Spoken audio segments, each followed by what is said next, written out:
bahayanya pujian ya. Sebagaimana ada seorang memuji orang lain di hadapan Nabi sallallahu alaihi wasallam, maka Rasulullah SAW tegur, kata Rasulullah SAW, qata'tum unuqa sahibik atau sahibukum. Kalian telah memenggal leher saudara kalian atau kalian telah mematahkan punggung saudara kalian. Dan juga asar dari Umar, beliau berkata al-madhu dzabhun. Pujian adalah sembelihan, ya.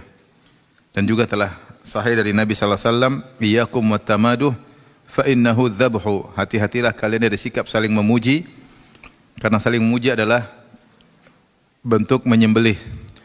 Kenapa? Karena seorang kalau dipuji, dia bisa lupa diri. Tadinya dia ikhlas, dia bisa berubah menjadi enggak ikhlas. Tadinya dia tawadhu, dia bisa berubah menjadi ujub. Kemudian berubah menjadi sombong, dan itu sangat berbahaya bagi dia. Karena kalau sudah dia ujub, maka amalnya tidak diterima. Kalau sudah sombong, maka dia bisa masuk neraka Jahannam. Dan akhirnya perubahan itu bisa berlanjut sampai dia meninggal dunia. Ya, sebab membuat dia menjadi sombong, menjadi angkuh, menjadi merasa diri tinggi karena sering dipuji. Tidak semua orang mampu menerima pujian-pujian. Oleh karenanya Rasulullah SAW menjelaskan memuji orang itu hati-hati, sangat berbahaya. Ya, kalau tidak kita merasa aman orang tersebut, maka jangan puji dia. Kalau orang itu kita rasa dia aman atau kita tahu sifatnya bertakwa, dipuji pun tidak ngaruh, ya, maka boleh-boleh saja kalau ada keperluan. Saya sudah sampaikan bagaimana Syekh Abdul Razak berulang kali, hafizahullah, menceritakan tentang kisah ketika Syekh Utsaimin rahimahullah datang ke UIM, Universitas Islam Madinah, untuk memberikan kajian. Maka kemudian Syekh Abdul Razak diminta sebagai moderator. Kemudian beliau berkata, nahnu fi hadzal yaumil thayyib al-mubarak ma'a samahati Syekh al-Allamah. Kata Syekh Abdul Razak memberi mukaddimah, kata beliau, kita pada hari yang baik ini, yang penuh berkah, kita akan bersama dengan samahatu Syekh, yaitu Syekh yang mulia al-Allamah, orang yang sangat alim. Langsung Syekh Utsaimin langsung menyanggah Syekh Abdul Razak dan berkata, uskut, diam. Dia tidak suka dipuji di hadapan banyak orang. Sampai yaitu Syekh mengucapkan dengan kata-kata yang keras. Ya, kata Syekh Abdul Razak, lam yantazir an ukammil bal askatani wa zajarani.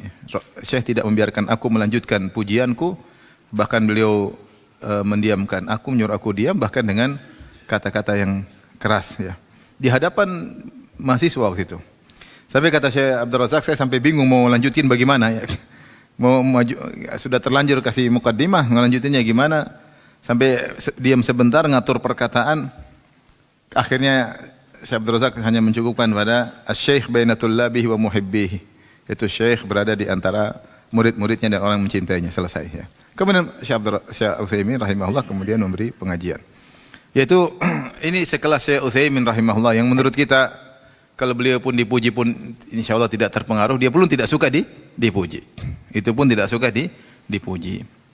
Tapi kalau ada kita memuji orang, kita rasa dia tidak terpengaruh dan ada keperluan kita untuk memujinya, maka tidak mengapa. Keluar daripada hukum asal. Ya. Oleh karenanya Syekh Al-Imam Al-Bukhari rahimahullah membawa bab ini untuk menjelaskan boleh memuji kalau ada keperluan atau orang yang dipuji aman dari bahaya pujian tersebut. Kita kenal orang ini bukan orang yang tukang makan puji, ya. Ya, bukan kemudian menjadi sombong dan angkuh. Karena terlalu banyak dalil Rasulullah SAW memuji para sahabat di depan sahabat yang lain. Seperti ketika Rasulullah SAW memuji Abu Bakar. Kata Rasulullah SAW di hadapan para sahabat, ya, kata beliau, ma nafa'ani malun qat, ma nafa'ani malu Abi Bakar. Tidak pernah bermanfaat kepadaku harta seperti manfaatnya harta Abu Bakar. Karena Abu Bakar membantu Nabi di awal-awal dakwah. Adapun kalian sahabat yang lain, mungkin kalian membantu dakwah tapi belakangan. Lagi pula Abu Bakar kalau menyumbang seluruh hartanya, bukan sebagian, tapi seluruh hartanya. Dia punya dua keutamaan, dia menyumbang atau berjasa dalam dakwah di awal dakwah. Yang kedua, Abu Bakar kalau menyumbang seluruh apa? Hartanya. Maka Rasulullah memuji di depan Abu Bakar, di depan para sahabat, "Ma nafa'ani malun qad, ma nafa'ani malun Abi Bakar." Tidak ada bermanfaat bagiku seperti manfaatnya harta Abu Bakar.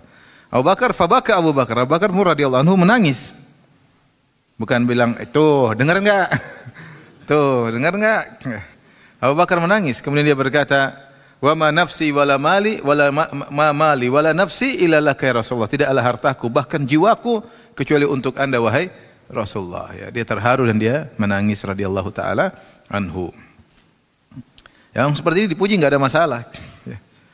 Ya, seperti Abu Bakar ketika datang, "Ya Rasulullah, Rasulullah mencela orang-orang yang celananya atau sarungnya molor sampai ke bawah mata kaki." Maka Abu Bakar pun khawatir.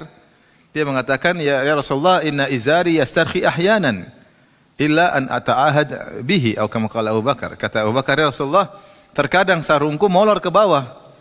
Terkadang, kecuali kalau saya perhatikan saya linting lagi baru tidak molor." Kata Rasulullah SAW, "Lasta mimman fa'alau khuyala." Engkau bukan termasuk orang-orang yang sombong. Ya, kau kalaupun melakukan, kau bukan orang yang sombong. Ini pujian dari Nabi kepada Abu Bakar, bahwasanya Abu Bakar bukan termasuk orang yang sombong. Dan banyak kalau ketika Abu Bakar ada berselisih dengan Umar, maka Rasulullah marah. Maka Rasulullah mengatakan, "Hal antum tariku li sahibi?" Bisakah kalian karena aku kalian tidak ganggu sahabatku ini Abu Bakar? Kenapa ganggu sahabat Abu Bakar? Dia beriman ketika kalian masih kafir semuanya, dia sudah beriman. Lelaki pertama beriman siapa? Abu Bakar As-Siddiq. Dia beriman ketika masih kafir, dia bantu aku ketika kalian tidak bantu aku. Ya. Hal antum tariku li sahibi, bisakah kalian tidak ganggu kawanku ini demi aku? Kata perawi hadis, "Fama udhiya ba'da dzalik." Tidak ada yang berani ngorek-ngorek Abu Bakar setelah itu. Karena Rasulullah mengatakan, "Jangan ganggu dia demi aku." Ini Rasulullah puji Abu Bakar di hadapan para sahabat. Maka ini di antara hal yang mengkhususkan riwayat-riwayat yang melarang pujian, ya. Apalagi tamaduh, saling muji-muji, ini ngeri sekali. Saling muji-muji itu ngeri. Kayaknya sudah kompak. Si A nguji si B, B balas pujian A, ini jadi semakin semakin marketingnya semakin mantap nih.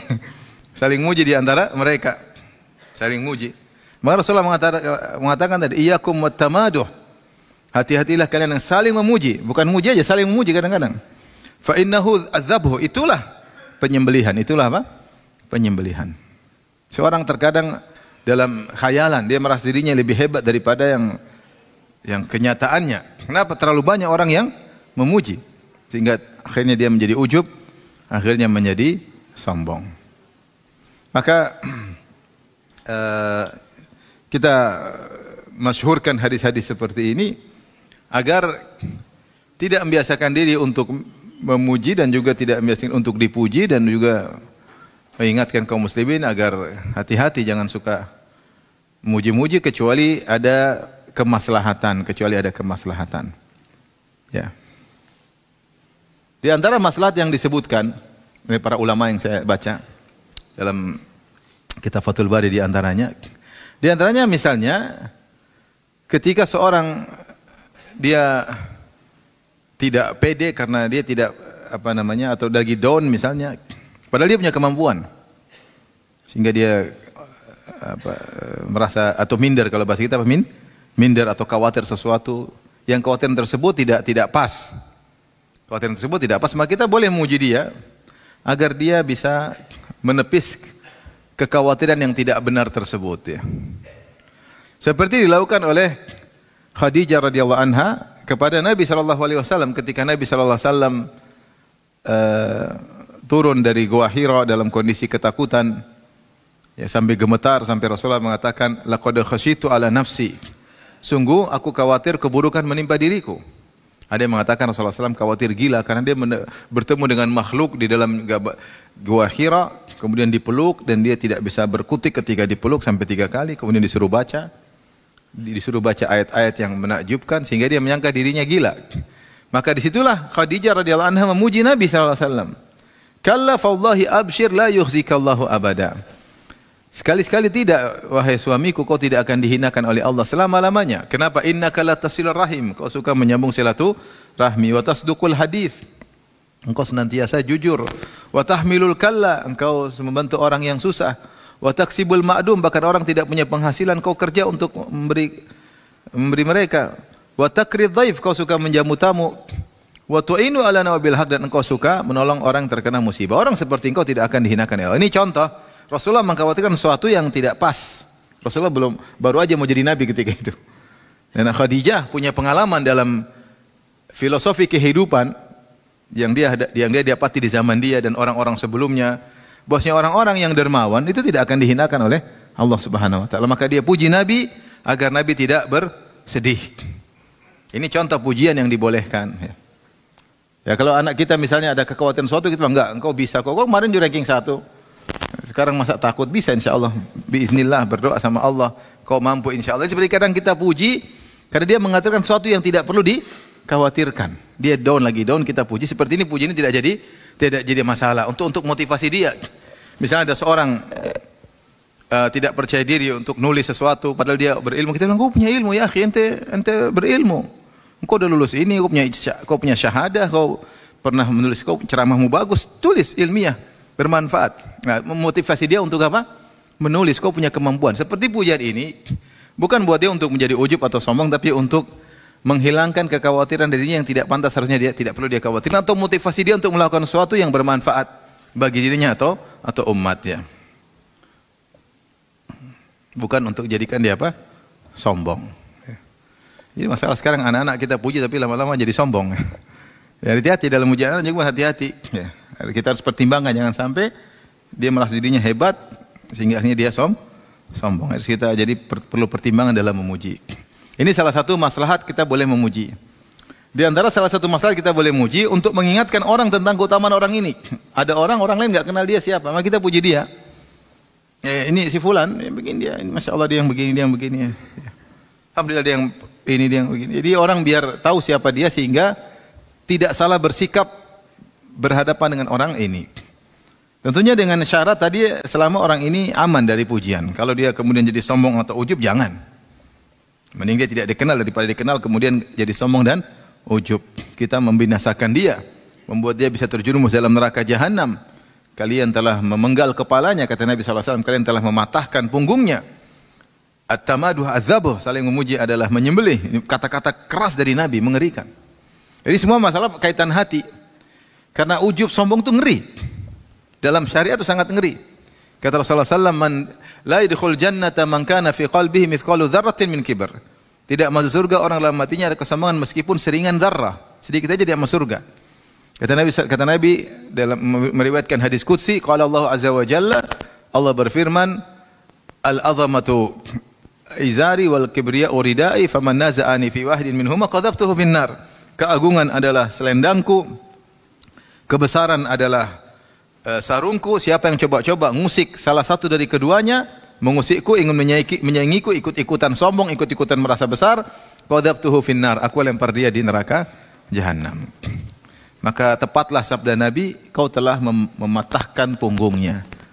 Karena orang bisa jadi sombong dan angkuh. Makanya kalau disebutkan dalam sebuah buku, kalau ada misalnya ulama ceramah, kemudian dia bilang sama muridnya, gimana ceramah saya tadi? Bilang aja biasa-biasa aja. Ada ustaz ceramah berkobar-kobar sampai orang semua terpukau. Gimana tadi khutbah Jumat? Biasa aja ustaz, biasa-biasa aja. Jangan bilang ustaz, Masya Allah ustaz, Masya Allah ustaz. Masya Allah luar biasa. Saya enggak pernah dengar khutbah seperti ini. Ya memang khutbah begini baru ini judulnya. Maksudnya, ini usaha jadi kepala besar. Akhirnya kita binasakan dia dan betapa banyak orang-orang penjilat-penjilat yang ada mencari keuntungan di balik jilatannya tersebut. Banyak orang seperti itu. Karena hati-hati ya. Kita mencelakakan ustadz gara-gara kita puji berlebihan sehingga dia merasa dirinya hebat luar biasa padahal biasa-biasa saja. Padahal biasa-biasa saja. Taib. Al-Imam Al-Bukhari rahimahullah membawakan hadis. Qala hadatsana Muhammad, qala rahimahullah, qala hadatsana Muhammad, qala hadatsana Abdul Aziz bin Abdullah, qala hadatsani Abdul Aziz bin Abi Hazim an Suhail an abihi an Abi Hurairah radhiyallahu anhu anna Nabi sallallahu alaihi wasallam qala Ni'mar rajulu Abu Bakr. Dari sini Rasulullah memuji Abu Bakar. Kata Rasulullah sebaik-baik lelaki adalah Abu Bakar. Kemudian Rasulullah puji lagi yang lain. Wa ni'mar rajulu Umar. sebaik-baik lelaki adalah Umar. Jadi masing-masing punya kelebihan sisi-sisi yang dimiliki oleh satunya tidak dimiliki oleh yang lain. Ni'mar rajulu Abu Ubaidah, sebaik-baik lelaki adalah Abu Ubaidah bin Al-Jarrah radhiyallahu taala anhu. Ni'mar rajulu Usaid bin Hudhair, Usaid bin Hudhair, sebaik-baik lelaki adalah Usaid bin Hudhair, Ansari. Ni'mar rajulu Thabit bin Qais bin Syammas, sebaik-baik lelaki adalah Thabit bin Qais bin Syammas, ini dijamin masuk surga oleh Nabi sallallahu alaihi wasallam. Wa ni'mar rajulu Mu'adz ibnu Amr ibn al-Jamuh, sebaik-baik lelaki adalah Mu'adz bin Amr bin al-Jamuh. Ini anaknya sahabat Amr bin Jamuh. Amr bin Jamuh ini sahabat yang dia ketika meninggal di perang Uhud, ketika dia sudah tua dan dia pincang, Rasulullah SAW memberi dia uzur untuk tidak perang Uhud. Tapi dia mendengar siapa yang mati dalam perang mati syahid, masuk surga. Maka dia pun datang kepada Nabi. Jadi baik dia mati syahid. Dia berkata, ya Rasulullah, kalau saya perang dan saya mati, apakah saya akan menginjakkan kakiku yang pincang ini di surga? Kata Nabi, ya. Dan kau akan injakkan kakimu dalam kaki normal, tidak lagi pincang. Maka dia masuk dalam peperangan kemudian meninggal dunia. Dia punya anak sudah ikut perang, artinya bapak enggak usah, anaknya sudah ikut. Anak dia namanya Mu'adz bin Amr ibn al-Jamuh.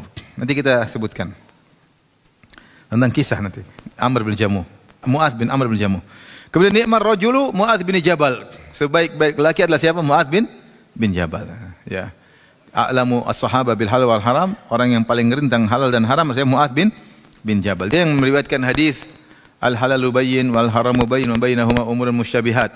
Kata Nabi SAW, yang halal jelas, yang haram jelas, di antara keduanya adalah perkara-perkara yang syubhat. Yang Nabi mengirim Mu'adz bin Jabal untuk berdakwah di Yaman. Berdakwah lama, subhanallah. Radhiyallahu ta'ala meninggalkan kota Madinah demi untuk dakwah. Ya Rasulullah mengatakan, innaka ta'ti qauman ahla kitab. Kau akan mendakwahi kaum ahlul kitab, yaitu harus punya silah, punya senjata, punya ilmu untuk berdiskusi dengan mereka. Setelah itu Rasulullah SAW berkata, qala wa bi'sar rajulu fulan, seburuk-buruk lelaki si fulan. Rasulullah sebut nama. Wa bi'sar rajulu fulan, seburuk-buruk lelaki si fulan. Hatta adda sab'ah, sampai Rasulullah sebut 7 orang-orang yang lelaki yang buruk. Tapi ini diantaranya yang mau kita sampaikan di sini, sisi pendalilannya, bahwasanya Rasulullah SAW memuji beberapa sahabat langsung dengan menyebut nama. Dan riwayat-riwayat menyebutkan Rasulullah memuji mereka di hadapan mereka langsung. Kalaupun tidak di hadapan mereka langsung, maka akan sampai berita itu kepada para sahabat yang dipuji tersebut. Seperti Abu Bakar, Rasulullah SAW terkadang muji langsung di depan Abu Bakar, terkadang Rasulullah SAW muji di belakang, tapi akan sampai kepada siapa? Abu Bakar As-Siddiq radhiyallahu taala anhu. Ini tidak mengapa, karena Rasulullah SAW tahu orang-orang ini aman dipuji, mereka tidak akan terfitnah dengan pujian tersebut. Dan Rasulullah SAW menyampaikan itu ada maslahat, agar orang-orang tahu siapa sahabat-sahabat ini, bahwasanya mereka punya kemuliaan. Harus diketahui kemuliaan mereka. Mereka punya jasa yang besar dalam Islam. Adapun Mu'adz bin Amr bin Jamuh, mungkin jarang kita dengar. Saya bacakan ya, dari Siyar A'lamun Nubala karya Az-Zahabi rahimahullahu taala tentang Mu'adz bin Amr bin Jamuh. Dia dari Al-Ansari Al-Khazraji, dari kaum Ansar, dari suku Al-Khazraj. Dan beliau yang telah membunuh Abu Jahal, salah satu pembunuh Abu Jahal siapa? Mu'adz ini, Mu'adz bin Amr bin Jamuh. Taib disebutkan dalam kisah, di antaranya kisah menarik. Amr bin Jamuh radhiyallahu anhu, orang yang dipuji oleh Nabi sallallahu alaihi wasallam ketika Rasulullah sallam datang kepada Bani Salimah. Rasulullah SAW bertanya kepada mereka, man sayyidukum, siapa pimpinan kalian wahai Banu Salimah? Kata mereka, Al-Jad bin Qais, illa annahu bakhil, yang orang paling hebat di antara kami atau pemimpin kami Al-Jad bin Qais, hanya saja dia bakhil, hanya saja dia apa? Pelit. Kata Rasulullah, penyakit mana yang lebih parah daripada penyakit apa? Pelit. Penyakit pelit repot. Maka Rasulullah mengatakan, bal sayyidukum Amr bin Jamuh. Maka seharusnya pimpinan kalian adalah Amr bin Jamuh, karena dia orang yang mulia dan tidak bakhil. Orang bakhil ini, kita ini mungkin bisa berkawan dengan penakut mungkin. Kita mungkin bisa berkawan dengan orang yang pemarah mungkin. Tapi kalau berkawan sama orang pelit, penderitaan. Ada orang pemarah, oke lah, dia marah-marah sekali. Kita bisa inilah, bisa mengontrol diri. Tapi kalau sama pelit repot, repot sama orang pelit. Sampai ada seorang kawan, saya kenal dia juga, saya kenal pelit. Kawan lain cerita, si Fulan Ustaz, si Fulan ini Masya Allah Ustaz, suatu saat dia undang kami makan ke restoran. Oh, kami udah bahagia. Wah, tumben nih sepelit ngundang kita makan ke restoran. Sampai makan di restoran, udah makan-makan, pas waktu bayar dia bilang, aduh, dompet saya lupa. Akhirnya bayar sendiri-sendiri. Zaman dulu belum ada kiris, zaman dulu. Dia lupa apa? Dompet.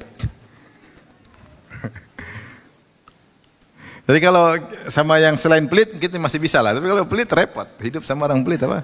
Susah. Dia pelit di luar dari dugaan kita. Pelitnya luar biasa. Taib, kata Rasulullah, bal sayyidukum amilul jamuh. Pimpinan kalian harusnya ambil jamuh, bukan si fulan. Si fulan pelit, tidak pantas. Penyakit apa yang lebih parah daripada pelit? Pelit itu adwa udda. Penyakit yang paling parah. Ya. Dan Amr bin Jamuh ini, kisah dia masuk Islam. Jadi dia dulu punya berhala yang spesial dia sayangi, Tuhan dia. Ya. Dia taruh di rumahnya namanya Manat. Berhala namanya Manat. Dia perhatian sama berhalanya. Dia bersihkan, dia kasih parfum, dia perhatian sama berhala ini. Ini berhala spesial karena mereka kan punya Tuhan banyak. Di sekeliling Ka'bah aja 360 berhala zaman itu. Dan masing-masing juga punya Tuhan di rumah masing-masing. Jadi punya Tuhan spesial dinamakan Manat, dia kasih parfum dia. Ternyata anaknya masuk Islam terlebih dahulu, Mu'adz bin Amr yang kita sedang bahas ini. Ni'mar rajulu Mu'adz bin Amr bin Jamuh, sebaik-baik lelaki adalah Mu'adz bin Amr bin Jamuh. Maka Mu'adz bin Amr bin Jamuh anaknya ini pingin ayahnya masuk Islam. Amr bin Jamuh masuk Islam, gimana caranya? Maka dia sepakat, dia dan kaum Ansor yang lain, anak-anak muda cerdas ini. Mu'adz bin Amr bin Jamuh anaknya, kemudian Mu'adz bin Jabal radhiyallahu anhu dan beberapa pemuda kaum Ansar. Maka mereka pun bikin trik. Malam-malam mereka ambil patungnya bapaknya ini, Amr bin Jamuh, diambil kemudian dilempar di sebuah lubang isinya kotoran. Lempar situ. Kemudian dia bikin patungnya kebalik, kepalanya di kotoran tersebut. Wajahnya di kotoran. Pagi-pagi hari bapaknya Amr bin Jamuh radhiyallahu anhu cari, mana Tuhan saya ini? Cari enggak ada. Dia cari muter sana muter. Dia dapat Tuhannya lagi kecemplung ke kotoran. Orang buang beol di situ, muter situ. Akhirnya dia ambil, dia cuci Tuhannya. Biasa Tuhan cuci, dia kasih lagi apa? Parfum, dia bersihkan, kemudian taruh di tempatnya. Baru aja tadi diambil kecemplung ke kotoran. Kemudian malam berikutnya sama anaknya Mu'adz bin Amr bin Jamuh sama kawan-kawan ambil lagi Tuhan itu. Mereka udah masuk Islam dulu, bapaknya belum. Mereka ambil lagi kemudian lempar lagi ke tempat kotoran. Besoknya lagi Amr bin Jamuh radhiyallahu anhu lihat, mana Tuhanku ini? Udah ada. Cari lagi, ketemu lagi di tempat yang itu. Dia ambil lagi, dia udah jengkel nih. Ambil lagi, dia bersihkan lagi. Taruh lagi di tempatnya. Habis itu dia ambil pedang, dia gantungkan di Tuhannya. Dia bilang, in kunta shadiqan dafi an nafsi. Kalau kau benar, bela dirimu sendiri. Saya enggak mau ambil lagi di tempat kotoran. Taruh pedang, dia bela diri sendiri. Kemudian malam-malam diambil lagi sama anaknya, dilempar lagi. Diambillah pedang itu dilepas, diambillah bangkai anjing diikatkan ke Tuhan tersebut. Kemudian dilemparkan seperti biasa di tempat kotoran.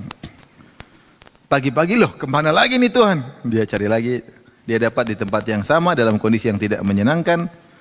Maka akhirnya dia masuk Islam. Orang masuk Islam kadang-kadang gara-gara hal apa? Sepele. Ya. Saya pernah cerita ada kawan yang dia masuk Islam, dia cerita. Sebab dia masuk Islam, sebab temannya masuk Islam. Gara-gara temannya lagi nyetop bis di depan pabrik pembuatan Tuhan. Ada outlet gitu, Tuhan bikin Tuhan, orang mahat. Dan dia penyembah berhala. Dia stop bis nggak datang, dia balik ngeliat. Itu orang bikin Tuhan kurang ajar, ada Tuhan setengah jadi diinjak gini. Kata dia, meskipun setengah jadi jangan begitu dong katanya. Meskipun Tuhannya belum apa? Belum jadi. Akhirnya dia mikir, iya, Tuhan dibikin sendiri, diinjak-injak, kemudian kita sembah. Akhirnya dia berubah, masuk Islam, gara-gara hal sepele. Ada seorang juga sering keluar di YouTube, terkenal, bicara tentang bahasa Arab. Dia cerita bahwa dia sempat murtad. Dia masuk Islam gara-gara apa? Masuk Islam gara-gara dia dimimpikan oleh Allah Subhanahu wa taala. Kemudian terjadi. Jadi dia jadinya ateis, bukan murtad, ateis, tidak percaya sama Tuhan. Tapi sebenarnya Allah ingin kebaikan bagi dia. Beberapa kali dia mimpi jadi, mimpi jadi. Sampai terakhir dia mimpi bapakmu sakit, dia bangun. Terus dia pergi di jalan, tahu-tahu pas ketemu kakaknya atau adiknya sedang bawa bapaknya ke rumah sakit, ketemu di jalan, mau kemana? Bapak sakit lah, iya ini kita mau bawa bapak ke rumah sakit. Dia bilang nggak mungkin ini semua terjadi dengan kebetulan, pasti ada Tuhan di balik ini semua. Kembali lagi masuk Islam.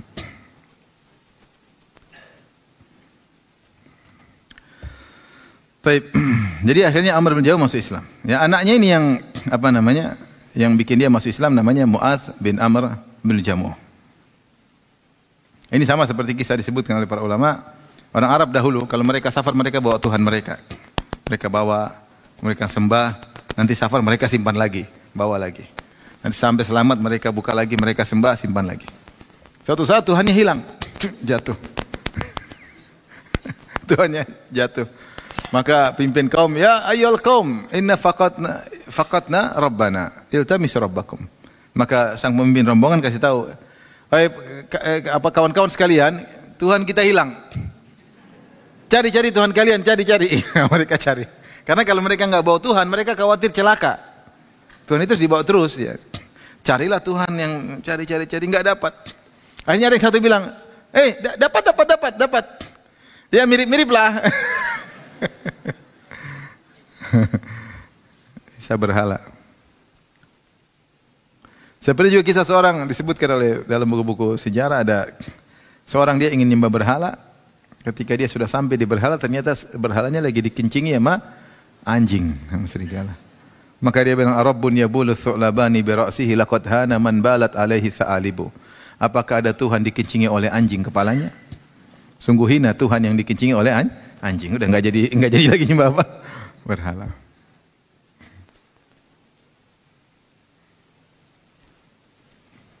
Ada yang bikin berhala besar, kemudian mau dikeluarin sinar dari sini. Jadi berhala udah jadi, berhala besar sekali. Supaya berhala itu keren, mereka bikin lampu dari mana? Dari jidatnya. Itu diinjak terus dihancurin jidatnya. Wih, Tuhan dihancurin jidatnya. Jadi mau dibuat lubang. Tuhan ente hancurin. Dia mau buat lampu. Itu masa dihancurin? Enggak sopan Tuhan apa dihancurin. Taib. Nah, Mu'adz bin Amr bin Jamuh, dia dalam Sahihain disebutkan, ya, dia inilah yang salah satu dari pembunuh Abu Jahal. Disebutkan kisahnya ma'ruf ketika dari Abdurrahman bin Auf radhiyallahu anhu, ya, beliau berkata, inilah waqifun yauma Badr fi saf. Ketika perang Badar, aku berdiri di saf. Fanadhartu, aku melihat pasukan, fa idza ana baina gulamaini minal ansar hadithatun asnanuhuma, atau hadithatin asnanuhuma. Tiba-tiba di samping kanan kiriku ada anak muda, masih muda, remaja. Kemudian salah satunya negur aku, ya ammi, ata'rifu Abu Jahal? Om, tahu enggak Abu Jahal yang mana? Qultu na'am, saya tahu Abu Jahal. Wa ma hajatuka? Apa keperluanmu sama Abu Jahal?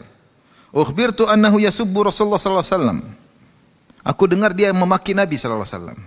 Walai nafsi biyadihi in ra'aitu la yufarriqu sawadi sawadahu hatta yamutal a'jalu minna. Demi Allah, kalau saya ketemu dia, saya akan nempel dia dan saya tidak akan lepas kecuali salah satu dari kami meninggal dunia. Subhanallah. Kata Abdurrahman bin Auf, fata'ajabtu lidzalik. Ini anak muda luar biasa. Fagamazanil akhar, yang samping satunya juga tanya, Om, Abu Jahal yang mana? itu. Saya tahu. Kenapa? Emang kenapa? Ya. Saya akan bunuh dia. Pokoknya saya akan nempelin dia. Yang mati saya atau dia. saya enggak akan pisah kecuali salah satu dari kami akan siapa yang mati duluan. Falan anshab an nadartu ila Abi Jahal wa huwa yajulu fin nas. Tiba-tiba di depan saya lewat Abu Jahal. Lagi berkeliling, dikawal dengan kawal luar biasa. Maka aku berkata kepada mereka berdua anak muda ini, "Ala taroyani?" Lihat tuh. Itu yang kalian cari itu. Bos Abu Jahal. Qala fabtadarahu bisayfihi hatta qatala. Mereka cabut menuju Abu Jahal sehingga mereka berdua bunuh Abu Jahal. Setelah mereka berdua bunuh, mereka datang kepada Nabi. Kami telah bunuh Abu Jahal. Kata Rasulullah SAW, siapa yang bunuh di antara kalian berdua? Ya. Mereka bilang, kami semua. Saya bunuh. Kata Rasulullah SAW, bahkan kalian berdua telah menghapus bekas darah di pedang kalian berdua. Kata mereka berdua, tidak. Rasulullah melihat kedua pedangnya masih ada darahnya. Kata Rasulullah SAW, kilakuma qatalahu. Kalian berdua telah membunuh Abu Jahal. Ya. Dua orang tersebut adalah Mu'adz bin Amr bin Jamuh dan Mu'adz bin Afra. Dua pemuda tersebut, salah satunya siapa? Mu'adz bin Amr ibn Jamuh. Bahkan kata Az-Zahabi, saya bacakan kisah berikutnya tentang bagaimana cara dia bunuh Abu Jahal. Yang kata Rasulullah tadi dalam hadis kita, ni'mar rajulu Mu'adz bin Amr bin Jamuh. Sebaik-baik lelaki adalah Mu'adz bin Amr bin Jamuh. Kata Mu'adz bin Amr, dan ini luar biasa kata dia, ja'altu Abu Jahlin yauma Badrin min sya'ni. Aku fokus ketika perang Badar ingin bunuh Abu Jahal. Pokoknya saya harus bunuh Abu Jahal, anak muda tadi. Ya, akhirnya dia ketemu siapa tadi? Abdurrahman bin Auf. Akhirnya ditunjukkan. Falamma amkanani, ketika saya akhirnya mampu ketemu dengan Abu Jahal, hamiltu alaihi fadarabtuhu. Saya pun hantam pedang, kemudian saya potong dia, faqata'tu qadamahu binisfi saqihi. Maka saya penggal kakinya setengah betisnya saya tebas. Putuslah betisnya akibat pedangku. Wa darabani ibnuhu Ikrimah ibnu Abi Jahal ala atiqi. Dia tahu-tahu anaknya Ikrimah nanti masuk Islam. Ketika itu masih kafir, Ikrimah bin Abi Jahal nanti masuk Islam. Ketika setelah Fatu Makkah dan kemudian menjadi mujahid dan akhirnya meninggal dalam kondisi syahid. Kalau enggak salah dalam perang Yarmuk. Maka Ikrimah pun lihat aku potong kaki bapaknya, dia pun hantam aku, akhirnya kena pundakku. Fataraha yadi wa baqiyat mu'allaqatan bi jildatin bi jambi. Dia potong, akhirnya tanganku lepas, tangan kiri mungkin lepas, sampai tanganku gantung, masih terikat dengan kulit. Jadi lepas tapi belum tidak putus, masih nempel karena ada kulit yang menahannya. Wa ajhani anhal qital, sehingga membuat aku susah untuk perang. Faqataltu amata yaumi, dan tetap saya perang meskipun tangan saya tarik-tarik. Wa inni la ashabuha khalfi, sementara saya masih tarik-tarik tangan saya di belakang. Di tangan kirinya kena, dia tangan masih perang. Falamma adatni, tatkala tanganku semakin buat aku sakit, wada'tu qadami 'alaiha thumma tamattu alaiha hatta tarahtuha. Kemudian karena sakit saya injak kaki tangan saya, kemudian saya tarik sampai lepas. Subhanallah. Sangar atau tidak? Sangar. Tapi apa kata Az-Zahabi? Hadhihi wallahi asyaja'ah. Inilah demi Allah, jago itu seperti ini. Inilah pemberani yang sesungguhnya. La ka akhar, bukan seperti yang lainnya. Jadi subhanallah, inilah kisah Amr ibn Mu'adz bin Amr bin Al-Jamuh yang Rasulullah SAW puji dia. Taib, kita lanjutkan. Jadi intinya kalau pujian tersebut tidak memfitnah orang yang dipuji, maka tidak jadi masalah selama ada maslahat. Hadis berikutnya, Imam Bukhari berkata, qala hadatsana Muhammad, qala hadatsana Ibrahim, qala hadatsana Muhammad ibnu Fulaih, qala hadatsana Abi an Abdullah bin Abdurrahman an Abi Yunus maula Aisyah, anna Aisyah qalat radhiyallahu anha, ista'dzana rajulun ala Rasulullah sallallahu, kata Aisyah radhiyallahu anha, ada seorang minta izin ingin ketemu Nabi. Itu assalamualaikum. Faqala Rasulullah SAW bersabda kepada Aisyah, bi'sa ibnul ashirah, ini orang paling buruk di keluarganya, paling buruk di kabilahnya. Sebelum dia masuk, Rasulullah bilang ke Aisyah, ini orang paling buruk di keluarganya. Bi'sa ibnul ashirah. Falamma dakhala hasyalahu an basata ilaihi. Tatkala orang itu masuk, Rasulullah SAW riang, kemudian senyum sama orang tersebut. Falamma kharaja ar-rajul ista'dzana akhar. Ketika orang itu pergi, datang lagi orang yang minta izin. Kata Rasulullah SAW, ni'ma ibnul ashirah. Ini orang paling baik di keluarganya. Falamma dakhala, ketika orang yang baik ini masuk, lam yanbasit ilaika man basata ila akhar. Ternyata Rasulullah SAW tidak semeringah ketika seperti ketemu dengan yang pertama, yang tadi orang buruk. Walam yahisya ilaihi kama hasya lil akhar. Tidak gembira seperti orang pertama. Falamma kharaja qultu, ketika orang kedua keluar, aku bertanya, ya Rasulullah, qulta li fulanin ma qulta thumma hasyafta ilaihi. Tadi orang pertama kau bilang dia orang buruk di keluarganya, tapi kau sama dia senyum-senyum. Wa qulta li fulanin ma qulta wa lam araka sana'ta mithlahu. Sementara orang kedua kau bilang dia orang buruk, tapi ketika yang kedua orang baik, paling baik di keluarganya, tapi waktu ketemu engkau tidak semeringah atau tidak senyum-senyum seperti orang pertama. Tentu Rasulullah ada maslahat, ya. Ada maslahat yang dilakukan. Tapi Rasulullah komentar yang pertama, kata Rasulullah SAW, ya Aisyah, inna min syarrin nasi man ittuqiya li fuhshihi. Ya Aisyah, orang yang paling buruk adalah orang yang dijauhi karena kata-katanya yang buruk. Perkataan yang kotor, kalau dijauhi gara-gara itu, ini orang paling buruk di sisi Allah Subhanahu wa taala. Taib, di sini Rasulullah SAW melakukan namanya al-mudarat. Ada dua hal. Satu namanya al-mudarat, satu namanya al-mudahanah. Yaitu basa-basi. Kalau bahasa kita apa? Basa-basi. Al-mudarat yaitu kita basa-basi. Kita menggugurkan sebagian hak duniawi kita demi kemaslahatan. Itu namanya al-mudarat. Ya. Sama orang jahat kita baik, ya. Kita senyum supaya ya, mungkin kita selamat dari dia, atau supaya dia menjadi lebih baik. Ya. Atau intinya kita meninggalkan sebagian hak kita. Kita punya hak untuk marah, tapi kita nggak jadi marah misalnya, demi kemaslahatan. Ya. Itu namanya mudarat. Ini tidak jadi masalah, bahkan perlu dalam dakwah. Basa-basi terhadap orang dalam dakwah, selama kita tidak menjatuhkan atau menumbalkan agama. Seperti misalnya kita berdakwah, depan kita ada orang. Saya kadang dakwah, ada keluarga merokok depan saya. Saya sampai saya tahan aja, saya nggak mungkin bahas rokok. Saya bahas yang lain dulu ya. Saya tahan. Jadi sebenarnya kan saya bisa marah, cuma saya tahan. Saya bahas yang lain ya, supaya dia ngerti yang perkara lain meskipun dia merokok ya. Tapi saya tidak bilang rokok itu halal, enggak. Kalau saya bilang rokok halal namanya mudahana. Atau saya bermaksiat demi kemaslahatan namanya mudahana, enggak. Saya menahan diri, saya menunda pembahasan tentang rokok karena ada pembahasan lain yang ingin saya bahas demi kemaslahatan dakwah. Ini tidak jadi masalah, namanya mudarat. Adapun al-mudahanah itu kau basa-basi tapi kau menumbalkan agama. Misalnya ada orang lagi main musik, kita ingin dakwahi dia, kemudian kita, gimana Ustaz musik? Oh halal, enggak apa-apa. Itu namanya mudahanah. Saya ingin ambil hati dia tapi saya menumbalkan apa? Agama, enggak boleh. Ya. Atau kemudian coba saya juga bisa main kok, sini. Kamu yang lagu apa? Saya lebih jago dari kau. Ini seperti lebih parah lagi seperti ini. Atau kemudian kita mau dakwah masuk ke diskotik, ikut joget sama orang-orang di diskotik. Ikut kepalanya ikut goyang. Ya ini namanya kita menumbalkan agama meskipun alasan dengan maslahat yang baik. Namanya mudahana, enggak boleh. Mudahana, enggak boleh. Atau kita sedang mendakwai orang Nasrani, kemudian kita ingin ambil hati dia, kemudian dia bilang, bukankah yang diajarkan oleh bahwasanya Tuhan itu 3 baik, Tuhan ada 3 itu baik. Terus kita bilang, ya baik juga ya, enggak boleh. Itu berarti kita mudahana. Kita harus tegas. Oh enggak benar. Yang benar yang tauhid lah. Meskipun kita senyum, kita ramah. Maka enggak boleh kita membuat kesan bahwasanya mereka juga benar, enggak boleh. Saya dapati di sebagian YouTube, saya pernah nonton channel, sebagian ustadz diundang di hadapan para pendeta, kemudian dia bicara dengan mudahana seakan-akan para pendeta tersebut di atas kebenaran. Ini enggak boleh. Kita bisa berbasa-basi dengan cara yang lain tanpa harus mengesankan mereka di atas apa?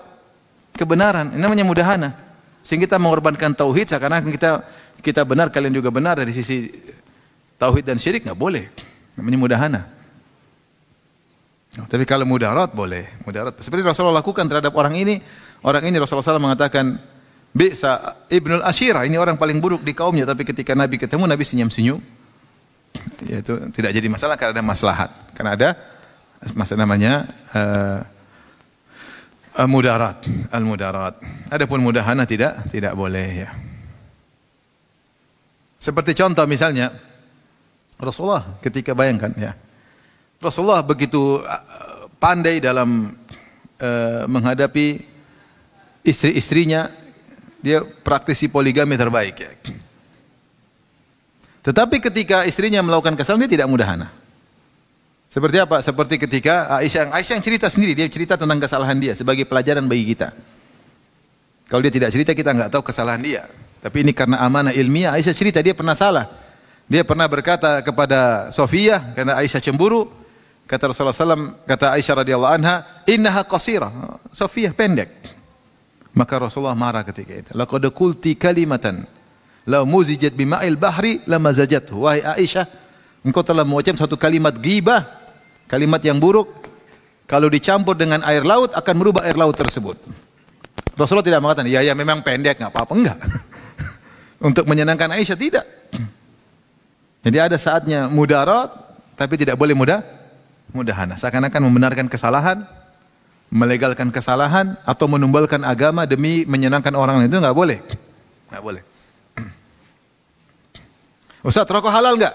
Nantilah kita bahas. Tapi jangan bilang, iya halal, enggak boleh.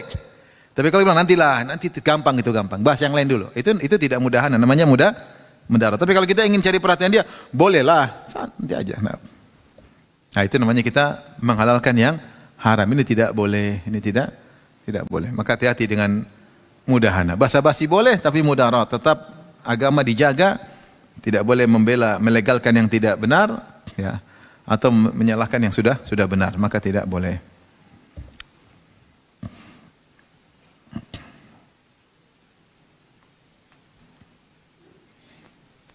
Makanya ketika Ja'far bin Abi Thalib pergi bersama para sahabat berhijrah ke negeri Habasyah karena mereka dilindungi oleh Raja Najasyi yang adil. Maka datang Amr bin As yang masih kafir ketika itu, provokator. Ketika dia berusaha memprovokasi An-Najasyi agar mengusir para kaum muslimin dari negeri Habasyah untuk kembali ke Mekah. Dia cari cara dalam cerita yang panjang, akhirnya tidak berhasil. Akhirnya dia punya cara terakhir. Maka dia bilang, wahai ya ayyuhal malik, wahai raja, innahum yaquluna fi Isa qawlan aziman. Sungguhnya Ja'far bin Abi Thalib dan kawan-kawannya telah berucap tentang Tuhan kalian Isa dengan perkataan yang dahsyat yang mengerikan. Yaitu maksudnya orang Nasara mengatakan Nabi Isa adalah putra Tuhan atau Tuhan sekaligus ya. Sementara kaum muslimin mengatakan bukan Tuhan, tapi hanya sekedar apa? Nabi. Jadi dia Amr bin As provokasi supaya Najasyi marah karena Tuhannya diganggu. Kemudian mengusir kaum muslimin. Akhirnya dipanggillah Ja'far bin Abi Thalib. Ja'far bin Abi Thalib kemudian rapat. Apa yang harus kita ucapkan? Memudahana atau mudarat? Gimana? Sekarang nggak bisa kabur ditanya. Bagaimana menurut kalian tentang Isa? Repot. Akhirnya Ja'far bin Abi Thalib berkata, kita akan mengucapkan sebagaimana adanya.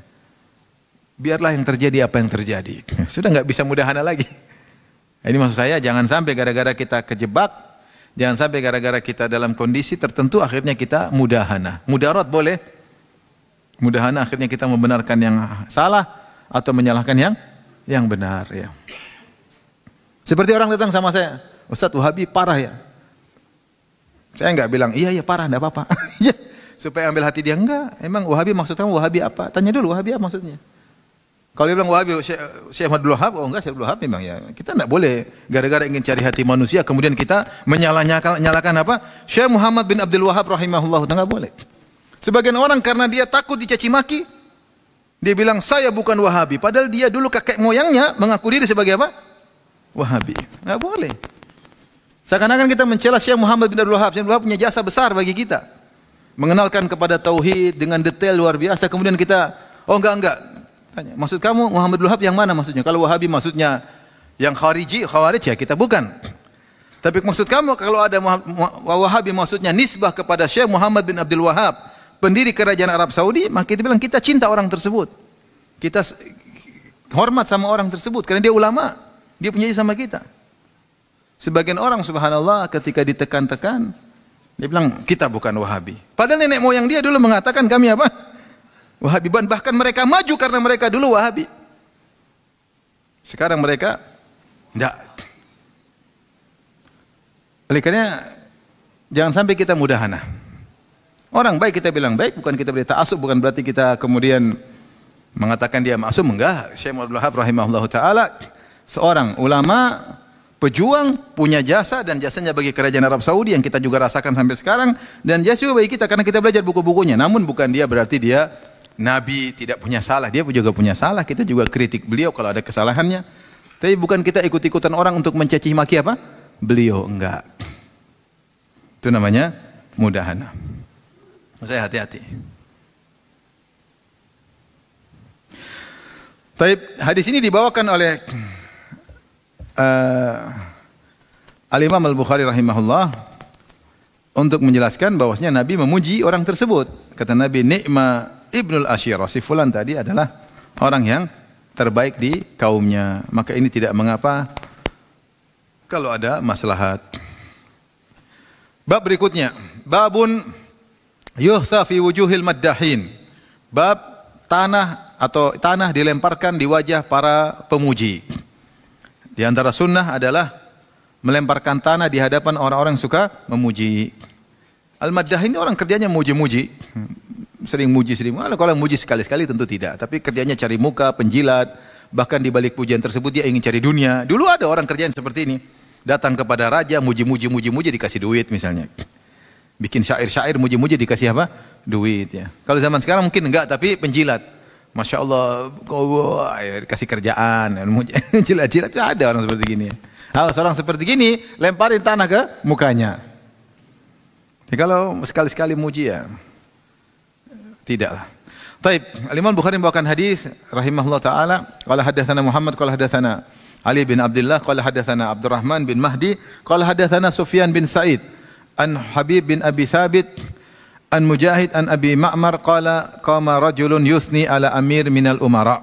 Ada seorang memuji seorang amir dari kalangan para amir-amir. Itu gubernur. Di situ ada Al-Miqdad bin Al-Aswad radhiyallahu anhu. Kalau enggak salah amir yang dipuji ini Utsman bin Affan. Saya lupa ya, tapi dalam riwayat disebutin. Jadi dipuji. Dan kita tahu Utsman bin Affan milik kemuliaan yang banyak. Tapi ini orang tukang puji, muji. Anta amir, anta begini, engkau begini, engkau begini, engkau begini. Al-Miqdad bin Al-Aswad radhiyallahu anhu sahabat tahu hadis ini.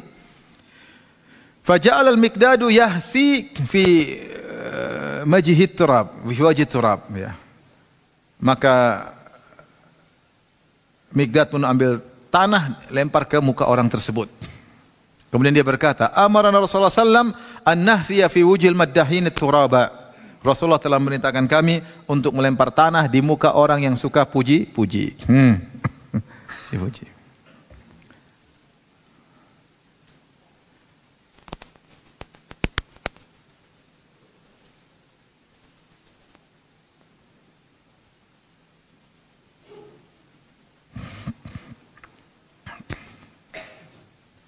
Riwayat yang mirip, Imam Bukhari membawakan hadis berikutnya.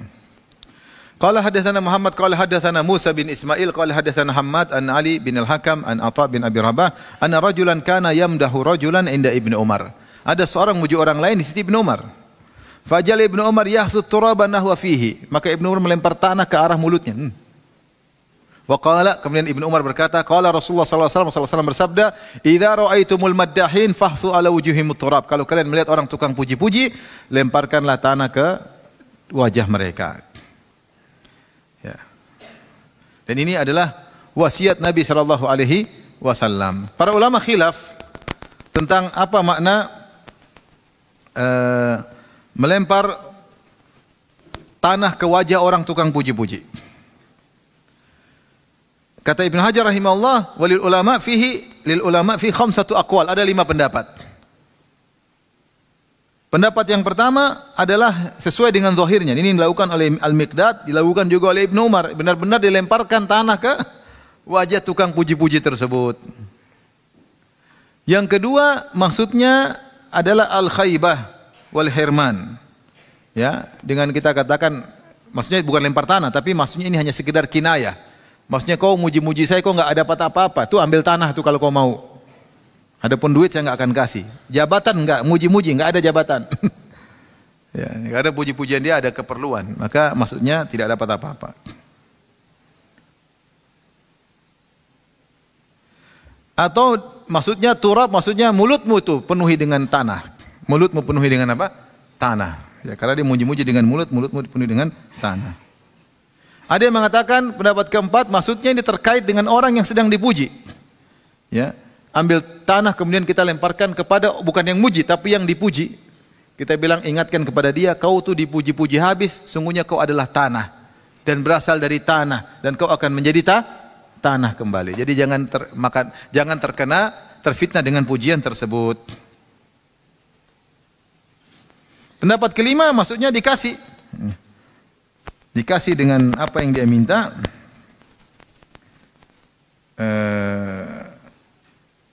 Untuk menghinakan dia. Nih ambillah, kau pingin duit kan? Nih.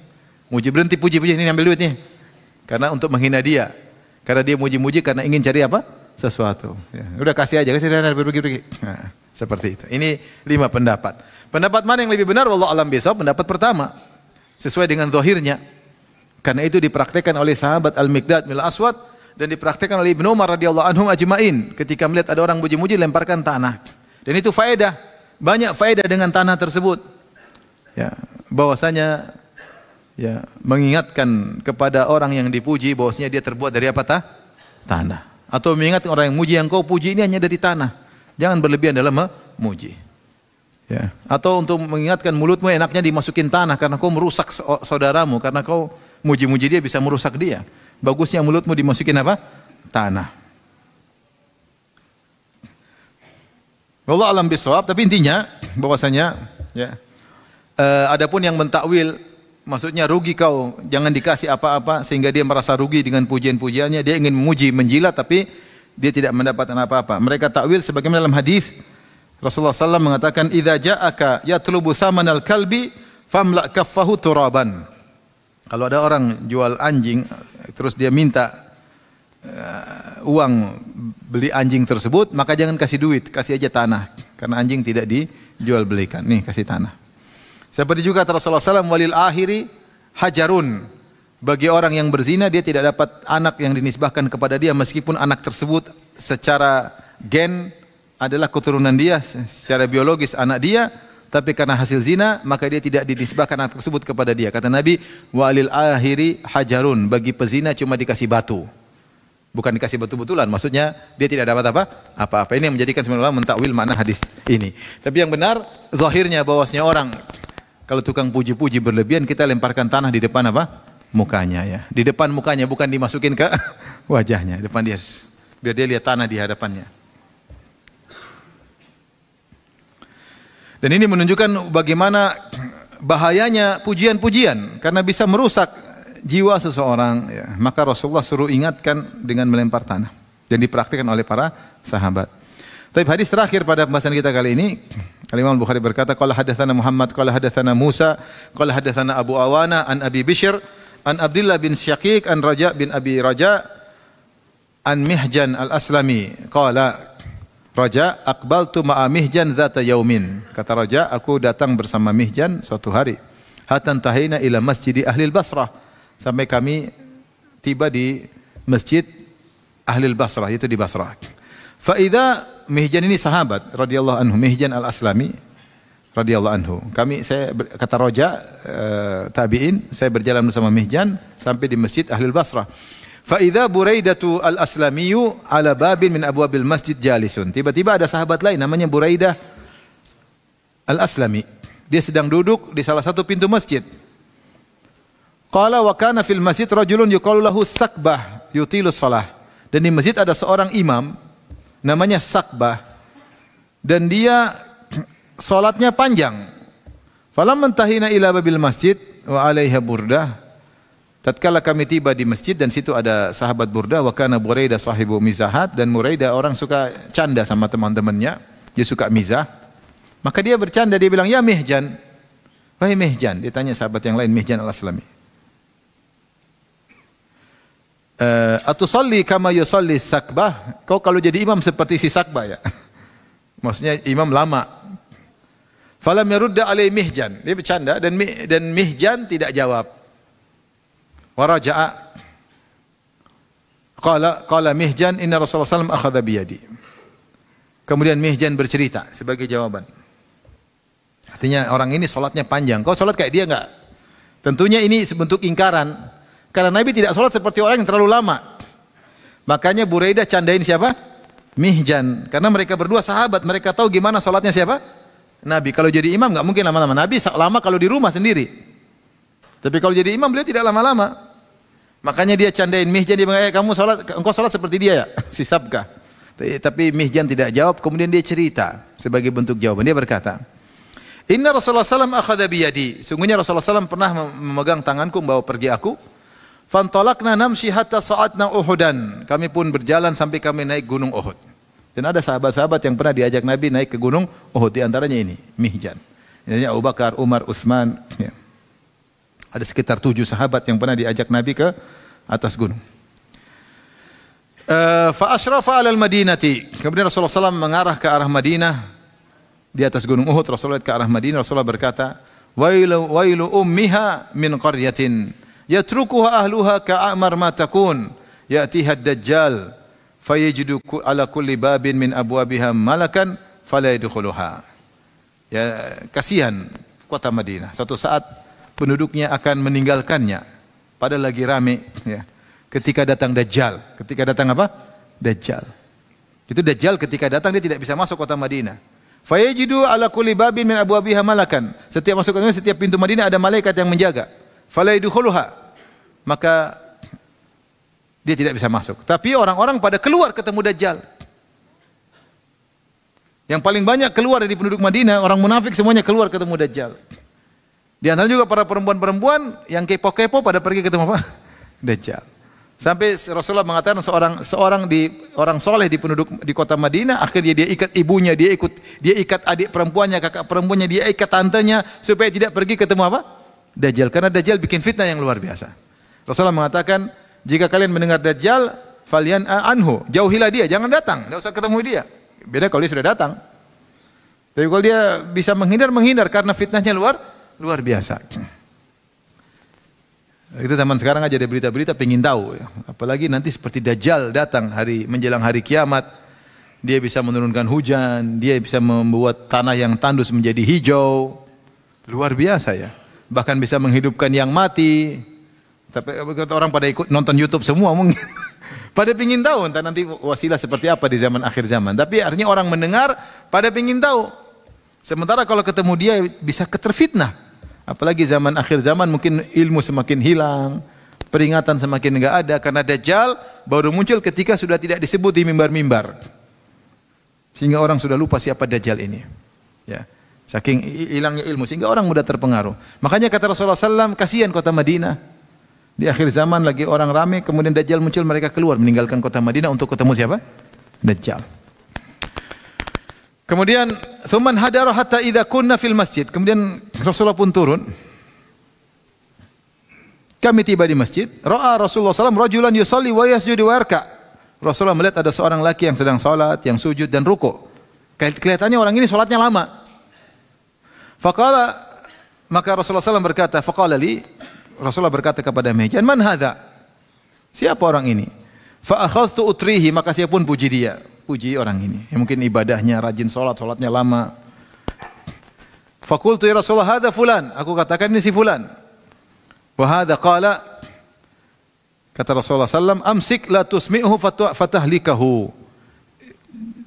Apa jangan kau banyak puji dia. Nanti dia bisa dengar pujianmu, kau binasakan dia. Itu gara-gara kau pujian nanti dia bisa binasa gara-gara mendengar apa? Pujianmu. Qala fantalaqa yamshi. Kemudian Rasulullah SAW berjalan. Hatta idza kana inda hujarihi, ketika Rasulullah sudah sampai tiba dekat rumah-rumahnya, rumah-rumah istri-istrinya.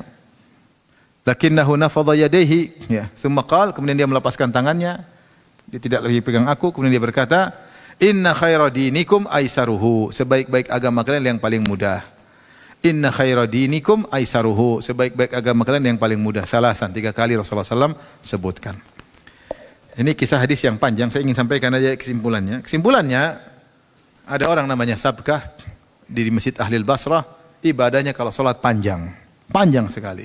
Dan itu bukan kebiasaan Nabi SAW. Makanya Mihjan ketika sampai di pintu masjid ketemu dengan Buraidah. Buraidah sahabat dan mereka berdua sahabat. Mereka tahu bagaimana sholatnya Nabi. Dan Buraidah suka bercanda sehingga dia candain Mihjan, kau sholat seperti dia ya, panjang-panjang. Tentunya tidak ya. Akhirnya Mihjan tidak jawab, kemudian dia cerita tentang dia pernah pergi sama Nabi SAW ke Gunung Uhud, kemudian turun, ketika kami turun lihat ada seorang sholatnya lama, kemudian saya pun puji dia. Ini jadi perhatian kita sisi hadis ini. Saya pun puji dia, kata Rasulullah SAW, jangan kau puji dia, kau dengarkan pujianmu nanti dia binasa. Hati-hati. Jadi kalau ada orang tidak aman dipuji maka jangan puji. Kita lihat orang ini makan puji, sedikit dipuji langsung wah itu jangan puji dia. Kalau bisa malah jangan sekali-kali puji, karena kita tahu orang ini begitu dipuji langsung kepalanya besar. Ini jangan dipuji. Maka Rasul bilang jangan puji dia, jangan sampai la tusmi'hu, jangan sampai kau mendengarkan dia dengan pujianmu, fatahlikahu, maka kau binasakan dia. Kemudian Rasulullah SAW ingatkan, orang ini salah, salatnya terlalu lama. Meskipun dia baik, maka Rasulullah mengatakan, inna khairadinikum aisaruhu, sebaik-baik agama yang mudah. Sebaik-baik agama adalah yang mudah. Maka Rasulullah mengatakan, ad-dinu yusrun. Agama itu adalah mudah. Ini peringatan bagi kepada kita. Agama tidak bermaksud menjadikan kita susah, tetapi kesusahan itu ada dua. Kesusahan yang tidak bisa kita tinggalkan karena dia terkait dengan ibadah tersebut, seperti bangun malam ya ada susahnya, melawan rasa kantuk. Kemudian kita bangun, waktunya tidur kita bangun, berjalan ke masjid ya namanya kita ke masjid disyariatkan. Ada kesusahan tersebut semuanya bernilai. Seperti umroh ada susahnya, tahu-tahu masuk, tahu-tahu ternyata rame, ya sudah terpaksa kita tawaf. Ramadan lalu sampai ada yang tawaf aja 6 jam ada Ramadan lalu. Ini namanya al-masyaqqah, kesulitan yang tidak bisa kita hindari. Inilah yang kata Nabi SAW, ajruki ala qadri nasabik, pahalamu sesuai dengan kadar kesulitanmu. Paham? Bukan kesulitan yang kita cari-cari, tapi memang dia tetap ada karena tidak bisa kita hindari. Ini yang kata Nabi SAW, pahalamu sesuai dengan keletihanmu. Seperti Nabi katakan kepada Aisyah radhiyallahu taala anha, kita puasa rasa lapar, nahan itu kan susah. Itu susah itu dapat pahala. Ya.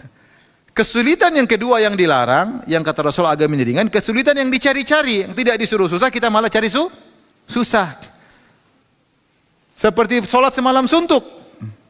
Ada seorang mengatakan, inilah usolli wala anam, saya akan sholat, saya tidak tidur. Ini tidak disuruh dalam syariat. Memang dia susah tidak tidur, susah ini dilarang. Sampai Rasulullah SAW mengatakan, man raghiba an sunnati, siapa yang benci kepada sunnahku. Orang yang sholat semalam suntuk tidak tidur, kata Nabi, dia benci dengan sunnah Nabi. Orang yang pengen ibadah tidak nikah, kata Rasulullah, dia benci kepada sunnahku. Orang yang berpuasa tidak pernah berbuka, kata Rasulullah, dia benci kepada sunnahku. Dari sini kita tahu benci kepada sunnah ada dua model. Pertama, kita tidak mau melakukan sunnah Nabi, namanya benci kepada sunnah Nabi. Apa sunnah Nabi? Benci. Yang kedua, kita modifikasi sunnah Nabi karena kita tidak suka, karena sunnah Nabi kelihatannya kurang sempurna, kita tambah-tambahin. Itu juga dianggap oleh Nabi sebagai benci kepada sunnahku. Paham?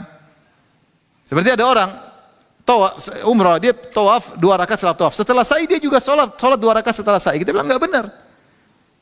Sunnah Nabi cukup, tidak ada namanya salat 2 rakaat setelah apa? Setelah sa'i. Kalau kau nama-nama seakan-akan kau tidak suka dengan sunnah Nabi. Maunya kau bikin ajaran sendiri. Paham? Nah, sebagian orang cari-cari susah, ya. Dan ini melisih sunnah Nabi SAW. Sebenarnya dia umrah kok biasa, maka dia bikin umrah yang aneh-aneh, supaya kelihatannya bisa syahdu, bisa. Sampai kemudian misalnya sengaja tawaf sa'i 6 jam, ini dari mana seperti ini? Tidak ada sunnahnya. Kemudian berpanjang-panjang doa di Mas'a, di Safa dan Marwah sampai lama sekali, itu enggak ada sunnahnya. Kita silakan doa, tapi tidak dikatakan sunnah memperpanjang doa di Safa dan Marwah sampai 2 jam. Enggak ada. Nabi dulu umrah tidak demikian. Sahabat umrah juga tidak demikian. Kalau cepat-cepat enggak kerasa, supaya kerasa dibuat lama-lama. Ya, ini kok benci sunnah Nabi namanya. Benci sunnah Nabi. Pingin cara umrah yang beda, yang supaya bernilai sehingga dibuat lama-lama. Ini berarti benci sama sunnah Nabi. Saya berusaha mencari pendapat tentang sunnahnya berpanjang-panjang doa. Tidak ada pendapat itu. Kalau bilang boleh saja sesekali seorang ingin panjang doa boleh sesekali, tapi kemudian rame-rame dibuat suatu sunnah yang berlaku. Kalau doa harus panjang-panjang, ini nggak ada sunnahnya. Yang ada dalam buku Syiah. Buku Syiah tulis di antara sunnah adalah berpanjang doa di Safa dan Marwah. Ini tidak cocok dengan apa sunnah. Ini disebut juga benci dengan sunnah Nabi SAW. Ya. Ada sebagian orang sengaja pingin jalan, ya. Jalan Mau haji tidak mau naik kendaraan, mau jalan-jalan terus jalan-jalan. Ada anak kecil, ada orang tua. Rasulullah tidak suruh engkau seperti ini, enggak. Beda kalau ternyata kasusnya tidak ada mobil, tidak ada fasilitas, mobil macet, ya jalan. Kalau sengaja ada mobil nggak mau pakai mobil, kemudian jalan susah jauh-jauh, ini nggak benar. Seperti ada seorang sahabiat yang dia bernazar untuk berhaji berjalan. Maka Rasulullah SAW mengatakan, Inna Allah la ghaniyun an ta'dhibi ukhtika nafsaha. Sungguhnya Allah suruh dia naik kendaraan. Wal tarkab, suruh dia naik kendaraan. Rasulullah bilang kepada sahabat, kepada saudari perempuannya, suruh saudari perempuan naik kendaraan. Sungguhnya Allah kaya tidak butuh dengan sikap saudarimu yang menyiksa dirinya. Maksud saya, kadang-kadang seorang supaya suasana lebih dia rubah-rubah sunnah Nabi sallallahu alaihi wasallam. Dibuat susah-susah, dibuat berat, padahal enggak berat, enggak seperti itu. Itu berarti dia enggak suka sama sunnah Nabi. Seperti orang tadi sholat sama langsung nggak mau tidur, ini benci sama sunnah Nabi. Lain halnya dia nggak bisa tidur, habis minum kopi double espresso, 3 gelas, ya sudah daripada dia bengong dia sholat lain cerita. Sama seperti seorang misalnya di Muzdalifah, sunnahnya tidur, sunnah Nabi tidur, kalau bisa tidur dapat pahala, dia nggak bisa tidur. Ternyata ada asap kendaraan, bolehkah dia sholat? Boleh saja, nggak ada masalah, tapi jangan dikatakan sebagai sunnah. Ya. Seseorang mungkin lagi pengen banyak masalah, kemudian dia pengen berdoa di sofa marwah, dia panjangkan, boleh, tapi bukan dikatakan sunnah, tapi dibuat suatu aturan baku, kalau sofa marwah harus sampai berjam-jam, ini dari mana sunnah seperti ini? Lihat bagaimana kisah Nabi ketika beliau berhaji, beliau pergi ini, kemudian balik dalam waktu yang singkat. Bukan bersengaja lama-lama, ya, apalagi sengaja. Sampai ada sebagian mereka jalan kaki, dari hotel ke Mina jalan kaki, dari sini jalan kaki. Begitu pergi ke Muzdalifah, naik kendaraan macet. Justru kadang yang paling penting itu ya yang kalau bisa malah justru kalau takut macet jalan kaki aja ke Muzdalifah. Yang dari hotel ke Mina ngapain jalan kaki? Rasulullah aja naik apa kendaraan. Mau saya jangan sampai seorang gara-gara merasa kalau seperti ini kurang pas kemudian dia rubah-rubah agama. Seperti juga ada seorang sampai nekat berfatwa boleh perempuan iktikaf di rumah. Mungkin dia pikir dengan ada perempuan kumpul iktikaf di rumah dia bisa bikin program supaya bermanfaat bagi perempuan, tapi ini menyelisih sunnah, itu namanya benci sama sunnah Nabi. Tidak ada iktikaf di rumah, paham? Oh maslahat banyak Ustaz dengan perempuan kumpul di rumah, kasih program, mereka bisa kumpul bareng-bareng, mungkin bisa nangis, bisa apa. Sunnah Nabi sudah ada, jangan melewati sunnah apa? Nabi. Itulah namanya bid'ah. Tidak cocok dengan sunnah yang Nabi ajarkan, kemudian rubah-rubah supaya lebih cocok menurut dia, metodenya lebih bagus daripada metode Nabi sallallahu alaihi wasallam. Ini tersebut benci kepada sunnah Nabi sallallahu alaihi wasallam. Karena ada orang seperti itu. Ini rusak seperti ini. Rubah-rubah agama. Karena kurangnya ilmu sehingga kemudian membuat metode-metode yang kemudian supaya menyenangkan. Sampai ada orang juga ceramah supaya dibuat ceramahnya indah, ada seperti dramatisnya. Datangkan hadis-hadis palsu. Benar jamaah menangis tapi hadis palsu. Jangan ya akhi. Ada cara metode banyak buat orang sunnah di agama tidak harus rubah sunnah, tidak harus rubah ajaran Rasulullah sallallahu alaihi wasallam. Ini kata Rasulullah sallam, "Inna khairu dinikum aisaruhu." Sebaik-baik agama kalian yang paling mudah. Jangan cari-cari susah. Kalau susah yang tidak bisa kita hindari itu berpahala. Tapi kalau yang tidak susah kita bikin susah, itu namanya bahlul. Itu ini merubah agama Nabi sallallahu alaihi wasallam. Baik, demikian saja kajian kita. Insyaallah kita lanjut pada kesempatan yang lain. Kalau ada yang bertanya saya persilakan, wallahu taala alam bisawab.